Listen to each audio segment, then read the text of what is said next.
Welcome back again. Bulletin में खबरों के सिलसिले को आगे बढ़ा रहे हैं और अभी आपको बताएंगे चंद रोज कबल कंदकोट के इलाके तंगवानी में सरकारी अस्पताल में लेडी डॉक्टर ना होने की वजह से एक खातून ने कचरे के ढेर पर बच्चे को जन्म दिया था। इस हवाले से आपको ये बताएं कि आज न्यूज़ ने यह खबर नशर की थी। आज सिंध असेंबली में अपोजिशन रुकन नुसरत सहर अब्बासी ने इस मामले को उठाया और हुक्मरानों की तवज्जो संगीन मसले की जानिब दिलवाई। उन्होंने ऐवान को बताया कि सिंध में सेहत की सहूलियात नापैद है। नुसरत सहर अब्बासी ने आज न्यूज़ की खबर की तस्वीर पर मबनी पैम्फलेट ऐवान में लहराकर हुक्मरानों को झिंझोड़ा।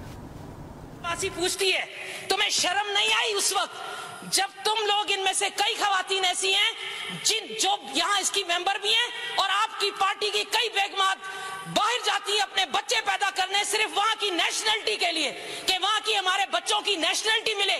ये कंदकोट की कचरे के ढेर पर कंदकोट की मेरी माँ बहन अपने बच्चे को जन्म दे रही है क्योंकि सरकारी अस्पताल बंद था और उसका बच्चा ऑक्सीजन ना मिलने की वजह से मर गया। तो क्या तुम जो बच्चे पैदा करती हो, मैं जो बच्चा पैदा कर चुकी, जो दर्द हमने सहा, इसने वो दर्द सहा या नहीं? ये वो माँ नहीं है? जवाब दो, जवाब देना पड़ेगा तुमको। लिखो काउंटर करने वाली औरतों जो मेरी तकरीर के बाद मुझे काउंटर करोगी। ये वो औरत है कंदकोट की और इसका दामन तुम्हें दामन भी पकड़ेगा। खड़ी होकर अपने आकाओं के लिए तकरीरें करने वाली, खुदा के खौफ से डरो। कंदकोट में कचरे के ढेर पर बच्चे की पैदाइश की खबर आज न्यूज़ ने नशर की थी। आइए इस वाक़े की तफसीलात इस रिपोर्ट में देखते हैं। कचरे के ढेर पर इंसानियत की तजलील होते देखें। कंदकोट के इलाके रिसालदार की रिहायशी हामिला खातून गोहर को डिलीवरी के लिए तंगवानी के सरकारी अस्पताल लाया गया, लेकिन अस्पताल बंद था।